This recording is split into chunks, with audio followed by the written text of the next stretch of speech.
کون جانتا تھا صحرا میں جنم لینے والی لڑکی ایک دن ہندوستان کی ملکہ بنے گی۔ 26 جون 1539 بہار ہندوستان میں شیر شاہ سوری اور مغل شہنشاہ ہمایوں کے درمیان جنگ ہوئی۔ اس جنگ میں ہمایوں کو شکست ہوئی اور ہمایوں فرار ہو کر افغانستان کے صوبے ہرات چلا گیا، جو اس وقت ایران کا حصہ تھا۔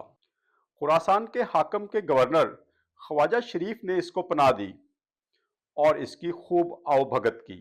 برسوں بعد ہمایوں کو تو اپنی سلطنت واپس مل گئی، لیکن ایران میں ہمایوں کی میزبانی اور اس کو پناہ دینے کی وجہ سے خواجہ شریف کے خاندان کو اس کا خمیازہ بھگتنا پڑا۔ خواجہ شریف کا انتقال ہو گیا۔ اس کا بیٹا غیاث بیگ اس عطاب کا شکار ہوا۔ شاہ ایران نے اس کی ساری جائیداد ضبط کر لی اور غیاث بیگ کو شاہ ایران نے ملک بدر کر دیا۔ غیاث بیگ بے سر و سامانی کی حالت میں اپنے خاندان کو لے کر ہندوستان چل پڑا۔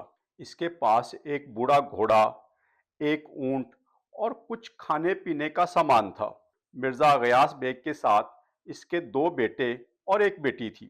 اس کی بیوی حاملہ تھی۔ راستے میں ایک صحرا میں ایک درخت کے نیچے اس کی بیوی نے ایک لڑکی کو جنم دیا۔ کون جانتا تھا صحرا میں جنم لینے والی یہ لڑکی ایک دن ہندوستان کی ملکہ بنے گی۔ غیاث بیگ اس بے سر و سامانی کی حالت میں ہندوستان پہنچا۔ تب ہندوستان پر ہمایوں کے بیٹے جلال الدین اکبر کی حکومت تھی۔ غیاث بیگ اکبر کے دربار میں حاضر ہوا۔ جب اکبر کو پتہ چلا کہ اس کے باپ کی مدد کرنے کی وجہ سے غیاث کو جلا وطن کیا گیا ہے، تو اکبر نے اس کا بڑا مان سمان کیا، اس کو شاہی دربار کا حصہ بنا لیا، اس کے اہل و عیال کو شاہی محل میں جگہ دی، اور بہت جلد غیاث بیگ اکبر کا خاص وزیر اور ہندوستان کے بڑے امراء میں شمار ہونے لگا۔ غیاث بیگ کی بیٹی جس نے صحرا میں جنم لیا، اس کا نام مہر النساء رکھا گیا تھا۔ مہر النساء شاہی محل میں پلی بڑھی، اس کو بھی شہزادیوں جیسی تعلیم اور عزت دی گئی۔ مہر النساء جب 14 سال کی ہوئی تو اس نے عربی، فارسی، گھڑ سواری، نیزہ بازی اور تلوار چلانے میں مہارت حاصل کر لی۔ ایک دن مہر النساء کا شہزادہ جہانگیر سے آمنا سامنا ہو گیا۔ اس نے مہر النساء کو 2 کبوتر پکڑائے اور تیسرے کو پکڑنے کے لیے چلا گیا۔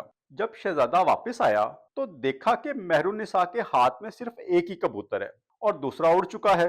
اس نے پوچھا کہ کبوتر کیسے اڑا؟ مہر النساء نے دوسرے کبوتر کو بھی چھوڑ دیا اور بتایا کہ ایسے۔ شہزادہ جہانگیر مہر النساء کی اس سادگی پر مر مٹا۔ شہزادہ جہانگیر اور مہر النساء کی آپس میں دوستی ہو گئی۔ دونوں اکٹھے دیکھے جانے لگے۔ رفتہ رفتہ یہ دوستی پیار میں بدل گئی۔ اکبر بادشاہ کو اس کی خبر ہوئی کہ جہانگیر کو مہر النساء سے عشق ہو گیا ہے۔ اس کو خدشہ ہوا کہ غیاث بیگ اپنی بیٹی کے ذریعے تخت پر قبضہ کرنے کا منصوبہ تو نہیں بنا رہا۔ اس نے غیاث بیگ کو مجبور کر کے مہر النساء کی شادی اپنے ایک ایرانی جرنیل علی کلی سے کروا دی۔ علی کلی کو شیر افغن بھی کہتے تھے، کیونکہ اس نے ایک دفعہ شیر کے ساتھ مقابلہ کیا اور اس کو مار دیا۔ اس پر اکبر نے اس کو شیر افغن کا خطاب دیا ہوا تھا۔ اکبر کی علی کلی پر یہ نوازش تھی کہ اس نے مہر النساء کی شادی علی کلی سے کروائی تھی۔ اس طرح اکبر نے مہر النساء کو جہانگیر سے ہمیشہ ہمیشہ کے لیے علیحدہ کر دیا، اور علی کلی بھی اکبر کا بہت احسان مند ہوا۔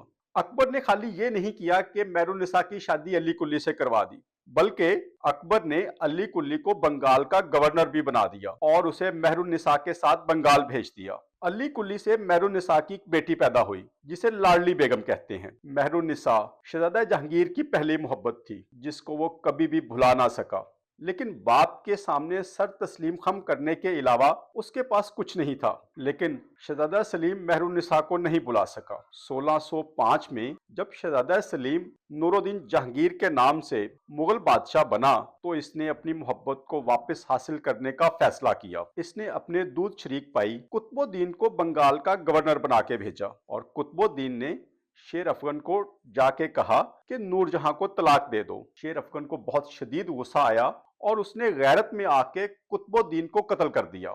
بدلے میں سپاہیوں نے علی کلی کو قتل کر دیا۔ اس کے بعد سپاہیوں نے مہر النساء کو گرفتار کیا اور آگرہ لے آئے۔